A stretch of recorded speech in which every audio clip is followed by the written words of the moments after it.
Hello friends, आप सभी का स्वागत है आपके अपने YouTube channel yes Raju official में।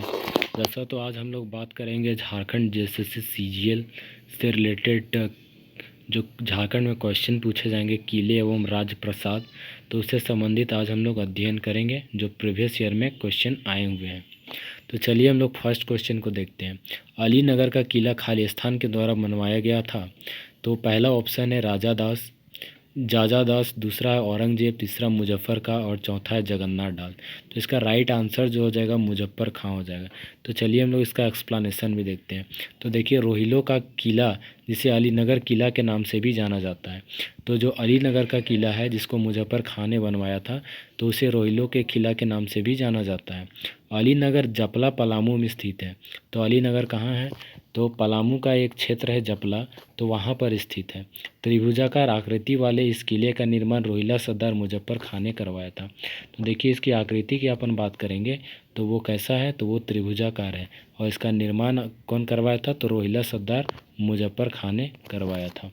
ठीक है, तो चलिए अब हम लोग नेक्स्ट क्वेश्चन में आगे बढ़ते हैं। ठीक है, तो शाहपुर किला खालिस्तान के द्वारा बनाया गया था। तो शाहपुर किला किसके द्वारा बनाया गया था? तो शाहपुर किला की अगर हम लोग बात करेंगे तो इसका ऑप्शन है गोपाल राय, हेमंत राव, गजघंट राव या तो फनी मुकुट राव। तो इसका जो राइट आंसर हो जाएगा वो हो जाएगा गोपाल राय। ठीक है, तो शाहपुर किले का निर्माण किसने करवाया था? तो गोपाल राय ने करवाया था। अब इसका एक्सप्लेनेशन देखते हैं। पलामू जिला के मुख्यालय मेदिनीनगर में उत्तरी कोयल नदी के तट पर शाहपुर किले का निर्माण गोपाल राय के द्वारा करवाया गया था। किसके द्वारा करवाया गया था? तो गोपाल राय के द्वारा करवाया गया था। 1772 ईस्वी में कराया गया था और यह किला मुगलकालीन स्थापत्य कला का उत्कृष्ट उदाहरण है। तो अगर हम लोग बात करेंगे तो ये मुगलकालीन स्थापत्य कला का उत्कृष्ट उदाहरण है। तो चलिए अब हम लोग नेक्स्ट क्वेश्चन में आगे बढ़ते हैं।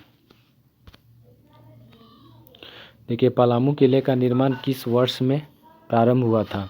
तो इसका जो है कि 1619 ईस्वी में प्रारंभ हुआ था। तो देखिए, इसका एक्सप्लेनेशन देखते हैं कि क्या कहता है। देखिए, लातेहार जिला स्थित पलामू किले का निर्माण चेरोवंशी शासकों द्वारा 1619 ईस्वी में प्रारंभ किया गया था। यह किला बेतला राष्ट्रीय उद्यान से लगभग 5 किलोमीटर की दूरी औरंगा नदी के तट पर स्थित है। तो जो पलामू किला जो है वो कहाँ पर है? तो बेतला राष्ट्रीय उद्यान से 5 किलोमीटर दूरी औरंगा नदी के तट पर स्थित है। तो देखिए, इसमें दो किला है, एक पुराना किला है और जिसका निर्माण चेरोवंशी शासक जो है कि प्रताप राय ने करवाया था, तो शाहजहाँ के समकालीन था। किसके समकालीन था भाई? तो शाहजहाँ के समकालीन था। और एक नया किला है, तो दो किले हैं, एक पुराना किला और एक नया किला। तो पुराना किला का निर्माण किसने करवाया था? प्रताप राय ने करवाया था, और जो चेरोवंशी शासक था, और साथ ही वो शाहजहाँ के समकालीन था। और जो नए किले का निर्माण करवाया था वो मेदिनी राय ने करवाया था, जो औरंगजेब का समकालीन था। तो कभी कभी पूछ देता है कि मेदिनी राय किसके समकालीन था, अर्थात किस मुगल शासक के समकालीन था? तो वो हो जाएगा आपका औरंगजेब के समकालीन था। ठीक है, अब देखिए कि एक नए किले में 40 फीट ऊंचा और 15 फीट ऊंचा एक आकर्षक दरवाज़ा है जिसको नागपुरी दरवाज़ा के नाम से जाना जाता है। कौन सा दरवाज़ा के नाम से जाना जाता है भाई? तो नागपुरी दरवाज़ा के नाम से जाना जाता है। तो पूछ देगा कि नागपुरी दरवाज़ा पुराने किले में है या नए किले में है? तो आपको पता होना चाहिए कि नागपुरी दरवाज़ा जो है आपका नया किला में है। अब पलामू किले में 3 गुंबदों वाला मस्जिद है जिसका निर्माण 1661 ईस्वी में दाऊद खां के द्वारा कराया गया था। दाऊद खां के द्वारा करवाया गया था। किस किले का निर्माण पूर्व मुगल शासक राजा मेदिनी राय द्वारा करवाया गया था? तो इसका राइट आंसर हो जाएगा पलामू किला। अब चलिए हम लोग बढ़ते हैं। अब देखिए, बहुत कुछ महत्वपूर्ण किले हैं तो उसके बारे में हम लोग स्टडी करते हैं।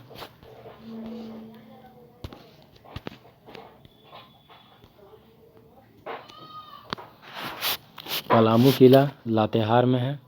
नारायणपुर का किला ये भी आपका लातेहार में है। उसके बाद फिर रोहिलो का किला ये पलामू में है। चैनपुर का किला पलामू में है। विश्रामपुर का किला ये भी पलामू में है। शाहपुर का किला ये भी आपका पलामू में है।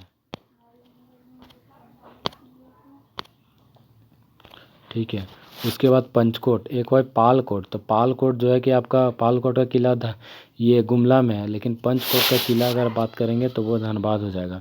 झरिया महल ये भी धनबाद होगा, और कतरासगढ़ का किला ये भी धनबाद होगा। रामगढ़ का किला रामगढ़ होगा, और गढ़बांध का किला ये भी आपका क्या हो जाएगा, रामगढ़ ही होगा। उसके बाद एक होता है आपका कुंडा का किला। कुंडा का किला आपको पता होगा कि ये चतरा में है, और पदमा का किला हजारीबाग में फेमस है। बादम का किला हजारीबाग ये भी फेमस है। उसके बाद नौरत्नगढ़ का किला गुमला में है। नागफनी भी ये भी आपका कहाँ पर है, तो गुमला में है। ठीक है, उसके बाद हम लोग नेक्स्ट क्वेश्चन में आगे बढ़ते हैं। पालकोट का राजमहल ये भी आपका गुमला में ही है, क्योंकि ये वो पंचकोट कहाँ था, धनबाद में था, और पालकोट गुमला हो जाएगा। पोरहट का किला पश्चिमी सिंहभूम। जैतगढ़ का किला ये भी पश्चिमी सिंहभूम। तेलियागढ़ साहिबगंज हो जाएगा। उसके बाद फिर तिलमी का किला ये हो जाएगा आपका खूंटी हो जाएगा। कहाँ हो जाएगा, खूंटी हो जाएगा। उसके बाद रातूगढ़ का किला ये हो जाएगा आपका ये इसका निर्माण एनी शाह ने करवाया था 1691 ईस्वी में। नहीं, रातू का किला 1691 नहीं था, दूसरा चीज़ था। तो रातूगढ़ का किला हो जाएगा आपका रांची में हो जाएगा। अब चलिए नेक्स्ट हम लोग क्वेश्चन आगे बढ़ते हैं। किस स्थापत्य निर्माण 1815 में एडवर्ड सेवन की स्मृति में करवाया गया था? तो इसका जो राइट आंसर होगा वो हो जाएगा भगवा कुआं। तो भगवा कुआं का जो निर्माण था वो करवाया गया था 1815 ईस्वी में एडवर्ड सेवन की स्मृति में। यह साहिबगंज ज़िले में स्थित है। तो कहाँ पर भगवा कुआं, तो साहिबगंज ज़िले में स्थित है। चलिए आज के लिए इतना ही। तो हम लोग अगले किसी नेक्स्ट टॉपिक में मिलेंगे। धन्यवाद सभी को। उम्मीद है कि आप लोग जैसे सीजीएल की तैयारी बेहतर तरीके से कर रहे होंगे। जिस तरीके का माहौल है, थोड़ा सा खटपटा तो महसूस होता है, लेकिन क्या करें, अपना काम मेहनत करना है। ठीक है, सभी को